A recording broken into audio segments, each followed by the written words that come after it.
What's up friends, Chook here, and welcome to my Monster Hunter World weapon guide. This guide is aimed at players new to the series, and anyone that may not know or understand how the weapons work, and is looking for a little help. On the surface, the combat of Monster Hunter series may look fairly basic, but there's a lot more to it than people realise. Hopefully I can help you understand the mechanics a little bit better, and now that's all said and done, let's begin. The Switch Axe. This is my favourite weapon. I absolutely love this weapon. I adore it. It's so good. So the basic gist of it is that you have an axe and you have a sword. So the whole switch axe thing, meaning you switch from axe to sword, back and forth, etc. And you've got some pretty cool moves. But for now, as always, let's check the hunter notes and see what it has to say. So, switch axe. It's another weapon with a gauge in it. A lot of weapons have gauges in them, but they all kind of work the same way, similar-ish at least. But let's have a read. Switch gauge. The switch axe can be switched to sword mode when the switch gauge is above the white marker. The gauge refills automatically as long as you're in axe mode, and it can also be reloaded for a small amount if it drops past the marker. Okay, so the gist of it is you're in axe mode for... Axe mode is your maneuverability, and you move around faster, and you have more reach with your attacks, and it charges your sword mode. Your sword mode is slower, but does way more damage. So effectively, you go into sword mode, you do your big damage, everything, you go back into axe mode, you poke around until you find an opening, you go back into sword mode, etc. Here are the controls for the sword. Files. Attacks in sword mode will expend the switch gauge to add a files effect to your attacks. So there's different types of files, we'll go over them in a sec. And amp state. Additional attacks in sword mode will cause the files to enter an amp state of energy output, strengthening your sword attacks. Good to know. And here is some useful combos for in general. So they were talking about files there. We can see here with this weapon that the file type we have is a power file. Whereas if we went to a different switch axe, for instance, and say we had a look at, that's also power. This one is power elemental. This one is exhaust, etc. So they will do certain things. Power is just, as you can imagine, power damage. Exhaust, you will exhaust the monster, make them tired quicker, etc. There's also paralysis files. There's all different types of ones. But the power one is the big damaging one that most people try and go for. Okay, now here are the basic combos. So with the axe, you have your basic combo of moving while pressing triangle. Does this, and then you just keep pressing triangle, and you just basically keep doing this combo. You can do this forever. It doesn't cost stamina or anything, and as you can see there, it's similar to the Switchblade's axe mode. You have a really high reaching attack there. You can also do that by hitting both of the buttons together. So if you want to hit a monster in the face that's quite tall, like a Anjanath, for example, if it's standing in front of you and it's like standing and it's not bending down or anything, you could use that to hit it in the face, or a monster's tail or wings or whatever. So it's got good reach to it. But probably the cooler thing is if you have an opening where the monster is either trapped or you're just vulnerable in some way and you can get an attack off, you can do this move, where if you just keep pressing circle, you will just keep doing this as long as you have stamina.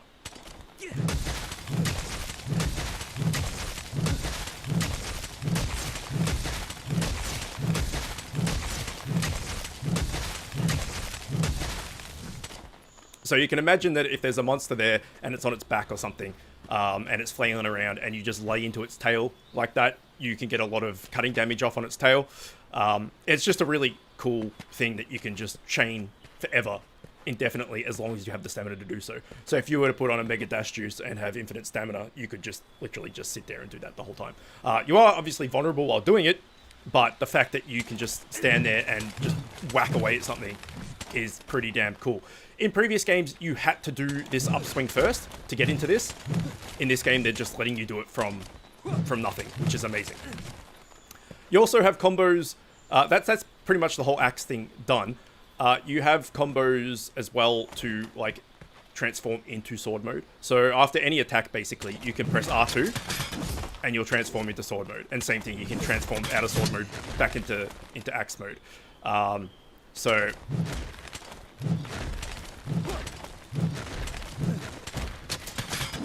you can see all these attacks chain together into the switching. And yeah, you can basically do that. While you're in sword mode, this is where things get interesting. This is where you spend your power and your files and everything. So, basic attacks is similar thing where you press triangle repeatedly, and you can just go this overhead right, left slashes like this. And again, you can do that forever. But as you can see, every time we attack with the sword, our gauge goes down. And once it reaches 0, we go back into axe mode. While we're in axe mode, it naturally refills itself, or you can press R2 underneath that white marker to give yourself a bit of a reload. So if you particularly want to go back into sword mode super quickly, you can just do that reload and it'll get you over that white mark, but not by much, and you'll end up going back underneath. Which is why you want to, exactly the name of the weapon, switch axe, you want to be switching in between both of these stances. But that's the normal just triangle attacks.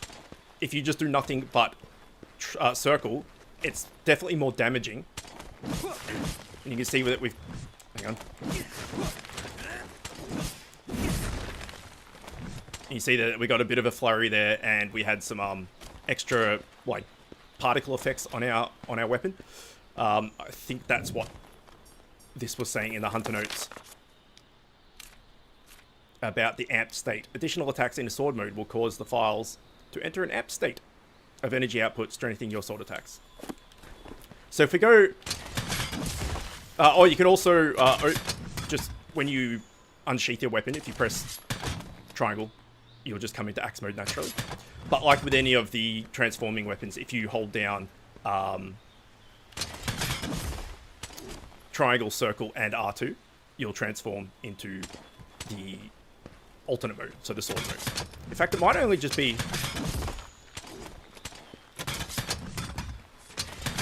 It's just triangle and R2. You don't need to press circle as well. But anyway, if we go up to this and we check the damage. So this is just the triangle. 13, 16, 14. But if we do the circle, 17, 20, 19, 24, and then an additional 7 at the end with the blow up. And we can now see that our sword is red. So when our sword is red and the gauge underneath our durability, you can see there that we almost need to reload. So if we do that, just spend some... Go back into axe mode, have a reload. You can see that our sword is glowing now. So again, that is what this was talking about. Oops. The additional attacks in sword mode will cause the files to enter an amp state of energy output, strengthening your sword attacks. So while you are in glowy sword mode and your sword is glowing, you will be doing more damage.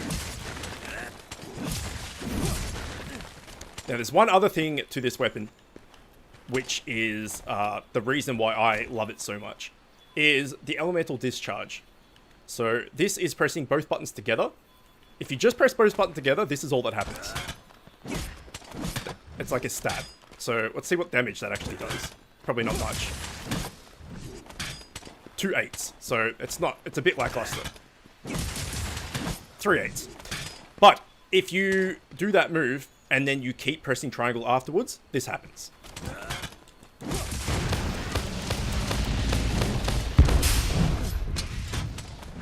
And that uses a lot of your sword gauge, but it does, extremely high amounts of damage. Let's quickly use a whetstone.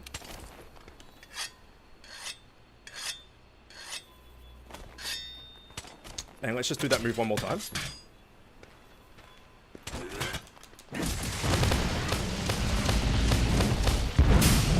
So you can see all that damage there. Again, if you know that there's going to be a monster that's trapped or vulnerable or something, you can get them in the head or the tail or something with that big charge up move, then you will be doing a lot a lot of damage.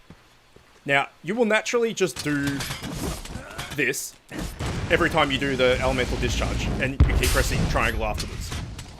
However, if your sword gauge thing is glowing, which makes your sword glow, like so. Our sword is not glowing, but there we go. If you now do this while your gauge is glowing, your sword is glowing, if you do this move and you hit a monster with it, you will actually mount the monster effectively and grab onto that body part. So say you hit them in the head with it, you'll just grab onto their head and then you'll do that big explosion in their head, effectively. So I can't really show it off here because you can't, these don't actually count as enemies.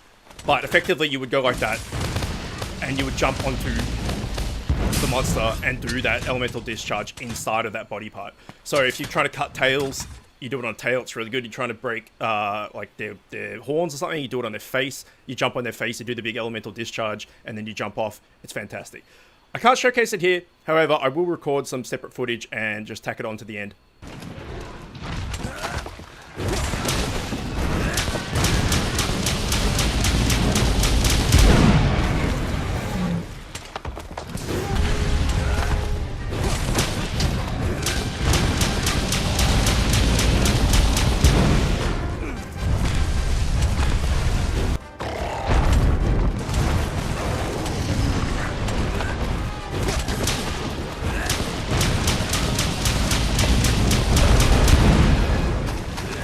I don't think it's considered mounted damage, but it's just an elemental discharge that you can do and hold on to the monster. So when you're doing this normally like this, if the monster moves, you may not hit it. But if you do it on the body part while you've got the glowing sword, you grab on, and then no matter where the monster goes, you're holding on and you're still doing the move. You can be knocked off, of course, but it just allows you to go with the monster wherever he goes and still move and still get the damage off, which is great. And that's new to this game as well. And like other weapons, you have a sliding... I stuffed that up. You have a sliding move.